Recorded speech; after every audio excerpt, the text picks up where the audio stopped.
If I do something for somebody, I must not wait for him to say thank you. ಈ ಯಾರಿಗಾದ್ರೂ ಒಂದು ಒಳ್ಳೆ ಕಾರ್ಯವನ್ನ ಮಾಡಿದ್ರೆ ನಾನು ಕಾಯ್ತಾ ಇರಬಾರ್ದು ಅವನು ಬಂದು ನನಗೆ ಕೃತಜ್ಞತೆ ಹೇಳಬೇಕು ಅಂತ. We must teach our children to say thank you. ನಾವು ಮಕ್ಕಳಿಗೆ ನೀವು ಇನ್ನೊಬ್ಬರಿಗೆ ಕೃತಜ್ಞತೆ ಹೇಳಬೇಕು ಅಂತ ಬಯಸ್ಬೇಕು. We must not expect other people to say thank you to us. ಆದ್ರೆ ನಮಗೆ ಇತರರು ಬಂದು ಕೃತಜ್ಞತೆ ಹೇಳಬೇಕು ಅಂತ ಬಯಸಬಾರದು. We must not expect other people to ask forgiveness from us also. ಹಾಗೆ ಇನ್ನೊಬ್ಬರು ಬಂದು ನಮ್ಮನ್ನು ಕ್ಷಮೆ ಕೇಳಬೇಕು ಅಂತ ಕೂಡ ಬಯಸಬಾರದು. But we must forgive others. ಆದ್ರೆ ನಾವು ಇನ್ನೊಬ್ಬರನ್ನ ಕ್ಷಮಿಸಬೇಕು. And we must ask forgiveness. ನಾವು ಕ್ಷಮೆ ಕೇಳಬೇಕು. I'll tell you something happened to one of my children when they were 5 years old. ನಮ್ಮ ಮಕ್ಕಳು 5 ವರ್ಷದ ಇರುವಾಗ ಒಂದು ವಿಷಯ ನಡೆದದನ್ನ ನಾನು ಹೇಳ್ತೇನೆ. He was playing with another 5-year-old outside the house. ಮನೆ ಹೊರಗಡೆ ಇನ್ನೊಬ್ಬ 5 ವರ್ಷದ ಹುಡುಗನ ಜೊತೆ ಆಡ್ತಾ ಇದ್ದರು. And they both the 5-year-olds were fighting with each other. ಅವರು 5 ವರ್ಷದ ಇಬ್ಬರು ಜಗಳ ಮಾಡ್ತಾ ಇದ್ರು. So I asked my son, why you went and hit him? ಯಾಕೆ ಅವನಿಗೆ ಹೊಡೆದೆ ಅಂತ ನನ್ನ ಮಗನಿಗೆ. He said he hit me first, daddy.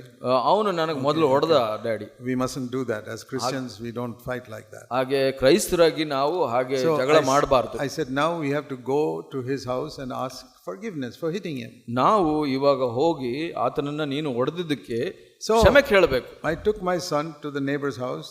ನಾನು ನನ್ನ ಮಗನನ್ನ ನೆರೆಯವರ ಮನೆಗೆ ಕರ್ಕೊಂಡು knocked at the door.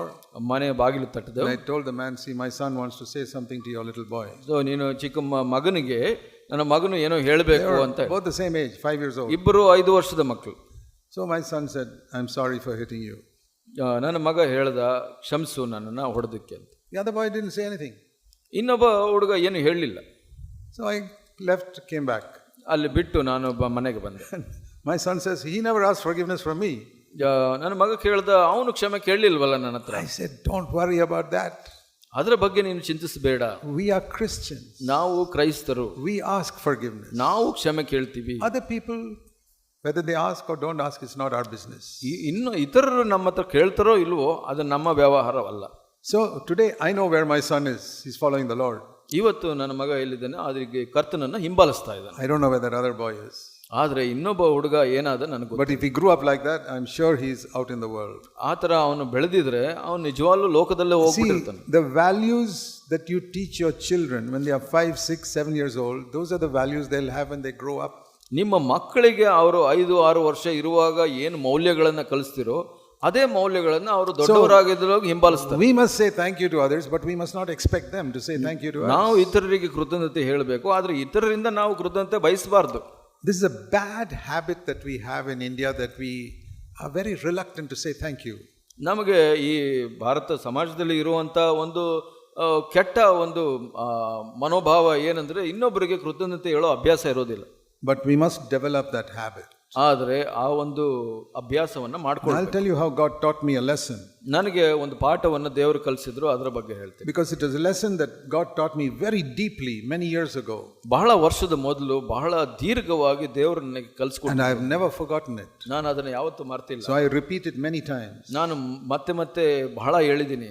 In the early days when we used to have CFC meeting, it was in my house. CFC ಕೂಟ ನಮ್ಮ ಮನೆಯಲ್ಲಿ ನಡೀತಾ ಇತ್ತು ಪ್ರಾರಂಭದ ದಿವಸಗಳಲ್ಲಿ. So many young brothers used to come to our house. ಬಹಳಷ್ಟು ಯೌವನ ಸಹೋದರರು ನಮ್ಮ ಮನೆಗೆ ಬರ್ತಾರೆ. And I remember one particular brother whose parents were unbelievers. ಒಬ್ಬ ಸಹೋದರನ ಬಗ್ಗೆ ನನಗೆ ನೆನಪಿದೆ, ಅವರ ತಂದೆ ತಾಯಿಗಳು ಅವಿಶ್ವಾಸಿಗಳು. We did so much for him. He used to stay in our house and eat with us and everything. ನಮ್ಮ ಮನೆಯಲ್ಲಿ ಅವನು ವಾಸ ಮಾಡ್ತಾ ಇದ್ದ, ನಮ್ಮ ಊಟ ಮಾಡ್ತಾ ಇದ್ದ. And then he grew up and got a good job and went away. ಅವನಿಗೆ ಬೆಳೆದು ಒಳ್ಳೆ ಕೆಲಸ ಸಿಕ್ತು, ಅವನು ಹೋಗ್ಬಿಟ್ಟ. Many years I never heard anything from him. ಬಹಳ ವರ್ಷಗಳು ಆತನ ಬಗ್ಗೆ ನಾನು ಕೇಳಿರಲಿಲ್ಲ. And I was thinking in my heart, ನನ್ನ ಮನಸ್ಸಿನಲ್ಲಿ ನಾನು ಯೋಚನೆ ಮಾಡ್ತಾ ಇದ್ದೆ, what an ungrateful person. After so much we did for him for so many years, he doesn't even write to us saying thank you for what we did. ನಾವು ಇಷ್ಟು ವರ್ಷಗಳ ಕಾಲ ಅವನಿಗೆ ಎಷ್ಟು ಮಾಡಿದ್ರು ನಮಗೆ ಒಂದು ಪತ್ರ ಕೂಡ ಬರೆಯೋದಿಲ್ಲ, ಅವನು ನಮ್ಮನ್ನು ಕೃತಜ್ಞತೆ ತಿಳಿಸಿ. Like Jesus said here, where are these 9 people coming to say thank you? ಇಲ್ಲಿ ಯೇಸು ಸ್ವಾಮಿ ಕೇಳಿದ ಹಾಗೆ ಇಲ್ಲಿ ಇನ್ನು 9 ಜನ ಎಲ್ಲಿದ್ದಾರೆ ಅಂತ. And that day the Lord taught me. ಅವತ್ತು ನನಗೆ ದೇವರು ಕಲಿಸಿಕೊಟ್ರು. I have no right to expect that because I am not God. ನನಗೆ ಆ ಹಕ್ಕು ಇಲ್ಲ, ನಾನು ದೇವರಲ್ಲ, ಅದರಿಂದ ಇನ್ನೊಬ್ಬರಿಂದ ಕೃತಜ್ಞತೆಯನ್ನು ಬಯಸಬಾರದು. I have to give glory to God, not say thank you to me. ಅವರು ದೇವರಿಗೆ ಮಹಿಮೆ ಕೊಡ್ಲಿ, ನನಗಲ್ಲ ಕೃತಜ್ಞತೆ. And the Lord said to me, ನನಗೆ ಕರ್ತನು ಹೀಗೆ ಹೇಳಿದನು, it was your mistake. ನಿನ್ನ ತಪ್ಪದು. I said, Lord, what mistake did I do? I helped him so much. ನಾನು ತಪ್ಪು ಏನು ಮಾಡಿದೆ, ಅವನಿಗೆ ಎಷ್ಟು ಸಹಾಯ ಮಾಡಿದೆ ನಾನು. The Lord said, your mistake was you were expecting him to come and say thank you. ನಿನ್ನ ತಪ್ಪು ಏನು ಅಂದ್ರೆ ಅವನು ನಿನ್ನ ಬಳಿ ಬಂದು ಕೃತಜ್ಞತೆ ಹೇಳಬೇಕು ಅಂತ ಬಯಸ್ತಾ ಇದೀಯ. I said, Lord, is that a mistake? ಅದು ತಪ್ಪಾದ ಕರ್ತನೆ? Yes, ಹೌದು. because the Lord said, ಅದಕ್ಕಾಗಿ ಕರ್ತನೆ ಹೇಳಿದನು. you remember that verse in Matthew 25? ಮತ್ತಾಯ 25ರಲ್ಲಿ ಆ ವಚನ ನೆನಪಿದೆಯಾ ನಿಮಗೆ? The Lord said here, ಇಲ್ಲಿ ಕರ್ತನು ಹೀಗೆ ಹೇಳುತ್ತಾನೆ in verse 40ನೇ ವಚನದಲ್ಲಿ ಹೀಗೆ ಹೇಳುತ್ತೆ, whatever you did to one of these brothers of mine, you did it to me.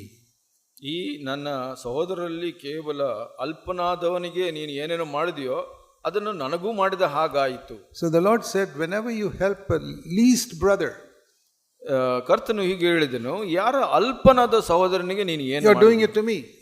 ಅದು ನೀನು ನನಗೆ ಮಾಡಿದ ಹಾಗಾಯಿತು. So when you helped this young brother in your house for so many years, ಬಹಳ ವರ್ಷಗಳ ಕಾಲ ಈ ಯೌವನಸ್ಥ ಸಹೋದರನಿಗೆ ನಿನ್ನ ಮನೆಯಲ್ಲಿ ಮಾಡಿದ ಕಾರ್ಯ, you were doing it to me.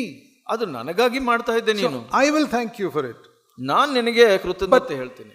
You don't expect thanks from him. ಆದರೆ ಆತನಿಂದ ನೀನು ಕೃತಜ್ಞತೆ ಬಯಸಬೇಡ. My eyes were opened that day. ಅವತ್ತು ನನ್ನ ಕಣ್ಣುಗಳು ತೆರೆಯಲ್ಪಟ್ಟವು. That when I do some good to a fellow believer, ಯಾವುದೇ ಒಬ್ಬ ಸಹ ವಿಶ್ವಾಸಿಗೆ ಈ ತರ ಒಳ್ಳೇದು ಮಾಡಿದ್ರೆ, I'm not doing it to him. ಆತನಿಗಾಗಿ ನಾನು ಮಾಡ್ತಾ ಇದ್ದೀನಿ. I'm doing it to the Lord. ಕರ್ತನಿಗಾಗಿ ನಾನು ಮಾಡ್ತಾ ಇದ್ದೀನಿ. And so I should not expect thanks from him. I must expect thanks from God. ಆ ಸಮಯದಲ್ಲಿ ನಾನು ದೇವರಿಂದ ಕೃತಜ್ಞತೆ ಬಯಸಬೇಕು ಹೊರತು ಆ ವ್ಯಕ್ತಿಯಿಂದ ಅಲ್ಲ.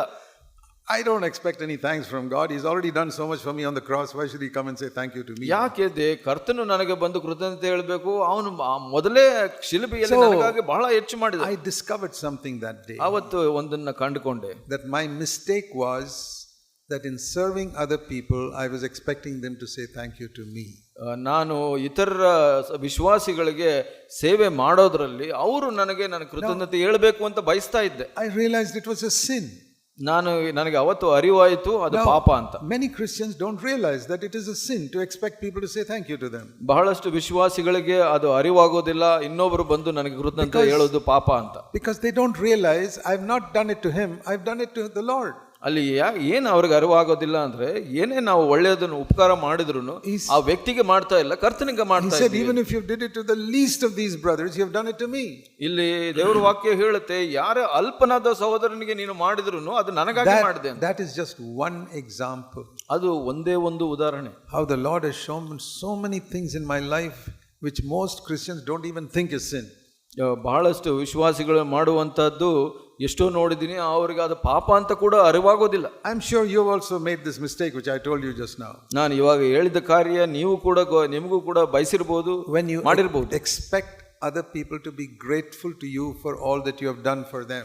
ನೀವು ಮಾಡಿದ ಎಲ್ಲ ಉಪಕಾರಕ್ಕಾಗಿ ಇತರರು ನಿಮಗೆ ಕೃತಜ್ಞತೆ ಹೇಳುವಾಗೆ ಬಯಸೋದನ್ನ.